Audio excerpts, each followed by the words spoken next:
Shalom, damai di hatiku. Kembali berjumpa dengan saya, Pendeta Jonathan F. Lupulalang, pada hari Kamis tanggal 10 Agustus tahun 2023. Mari kita berdoa. Tuhan Yesus, kami mau membacakan firman-Mu dan menyampaikan firman-Mu. Urapi hamba-Mu dan kuasa Roh Kudus-Mu, dan pendengar yang akan mendengarkan firman Allah ini, Tuhan Yesus juga mengurapinya. Dan Roh Kudus memampukan kami untuk kami dapat mengerti firman Allah dan melaksanakan dengan baik. Berfirmanlah karena kami sudah siap untuk mendengarkan firman. Dalam nama Yesus kami berdoa. Amin. Mari kita baca firman Tuhan yang diambil dari Injil Yohanes 14 ayat yang ke-27. Firman Tuhan berkata demikian. Damai sejahtera ku tinggalkan bagimu. Damai sejahtera ku berikan kepadamu. Dan apa yang kuberikan tidak seperti yang diberikan oleh dunia kepadamu. Janganlah gelisah dan gentar hatimu. Demikianlah firman Allah yang berbahagia kita membaca, mendengar, dan melakukan firman Allah. Haleluya. Tema kita pada hari ini adalah damai Kristus yang sejati. Nah, saudara-saudara yang saya kasih dalam Tuhan Kristus, apa arti damai? Apa arti damai? Damai sering kali diartikan sebagai sesuatu keadaan tanpa adanya pertentangan, tanpa adanya peperangan. Dengan kata lain, damai itu berarti tenang, harmoni, dan bahagia. Itu yang namanya damai Kristus yang sejati. Nah, oleh karena itu, damai dapat diciptakan dengan kekuatan senjata atau kekuatan kuasa, otoriter. Nah, saudara-saudara yang saya kasih dalam Tuhan Kristus, damai Kristus tidak perlu senjata, tidak perlu kekuasaan. Tapi damai Kristus dipimpin oleh Roh Kudus. Kalau Roh Kudus memimpin orang yang sudah percaya pada Kristus, maka dia akan mengalami damai sejahtera, damai yang sejati dalam Kristus. Nah, saudara-saudara yang saya kasih dalam Tuhan Kristus, memang dalam damai bisa tercipta karena diancam dengan kekuasaan atau dengan senjata. Itu bukan damai Kristus yang sejati. Apa yang tercipta sebenarnya bukan damai. Kalau kita memakai damai dengan senjata, dengan kekuasaan. Nah, ketika kita memakai kekuasaan dan senjata mengatur damai itu, maka damai itu akan timbul kekacauan dan hilanglah damai yang sesungguhnya. Kita harus menciptakan damai Kristus yang sejati bagi dunia ini. Kita lihat di mana-mana terjadi peperangan, terjadi kudeta. Baru-baru ini ada kudeta di bagian Afrika sana. Nah, kita di Indonesia tidak boleh. Kita harus memiliki damai Kristus yang sejati. Maka itu kan aman.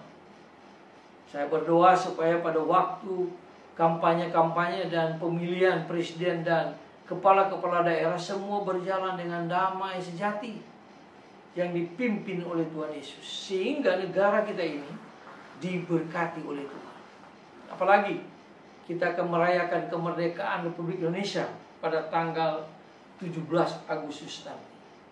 Nah, saudara-saudara yang saya kasih dalam Tuhan Kristus, Tuhan Yesus mengajar damai yang sejati bagi kita. Damai sejati Yesus dapat kita capai kalau kita mau bersatu dengan Kristus. Yesus adalah sumber damai sejati itu.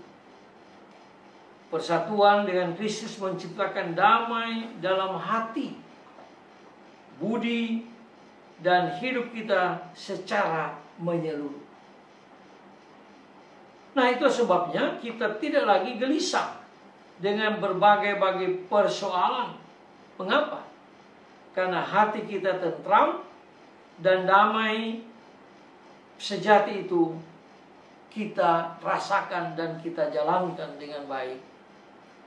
Karena kita sudah memiliki damai sejati yang bersumber kepada Tuhan Yesus. Nah, saudara-saudara yang saya kasih dalam Yesus Kristus, jadi kekuatan senjata atau kekuatan senjata harus kita ganti dengan kekuatan kasih Kristus, dengan kekuatan Roh Kudus. Dalam tindakan kita pun merupakan perwujudan kasih Kristus yang dapat menciptakan damai yang sejati bersama Kristus. Kalau damai yang sejati ini bersama Kristus tercipta di dunia, dan khususnya di Indonesia, maka negara kita ini akan diberkati oleh Tuhan. Akan berlimpah-limpah berkat, dan negara kita ini harus jadi berkat bagi rakyatnya sendiri, dan juga bagi berkat, menjadi berkat bagi negara-negara yang lain. Nah, saudara-saudara yang saya kasih dalam Tuhan Kristus, setiap kali kita berdoa dan beribadah di gereja, kita mohon damai Kristus yang sejati hidup dalam kehidupan kita, hidup dalam kita berjemaat di gereja, hidup dalam kita bermasyarakat di tempat tinggal kita masing-masing. Kita berbagi damai Kristus yang sejati dengan sesama kita yang sangat memerlukan damai itu. Tentu dengan harapan bahwa damai akan makin tercipta dalam hidup kita setiap hari, bahkan setiap detik setelah kita meninggalkan gereja. Damai Kristus yang sejati terus ada dalam hidup kita, lalu kita bawa ini ke masyarakat dunia di mana kita berada, dan kita pun akan diberkati Tuhan. Nah, saudara-saudara yang saya kasih dalam Yesus Kristus, marilah di dalam rangka Hari Kemerdekaan Republik Indonesia ini kita ciptakan damai itu, supaya damai Kristus memenuhi semua masyarakat yang ada di dunia, khususnya di Indonesia menjelang Hari Kemerdekaan Republik Indonesia pada tanggal 17 Agustus nanti. Mari kita tunduk kepala, kita berdoa.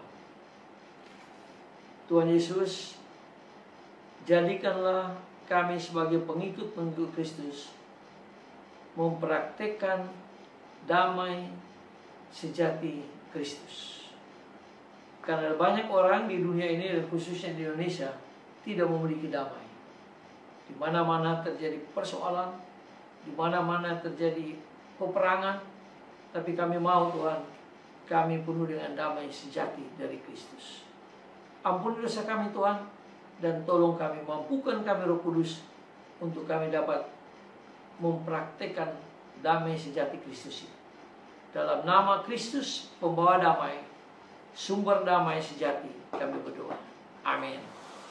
Terpujilah Kristus, sampai kita berjumpa di kesempatan yang lain.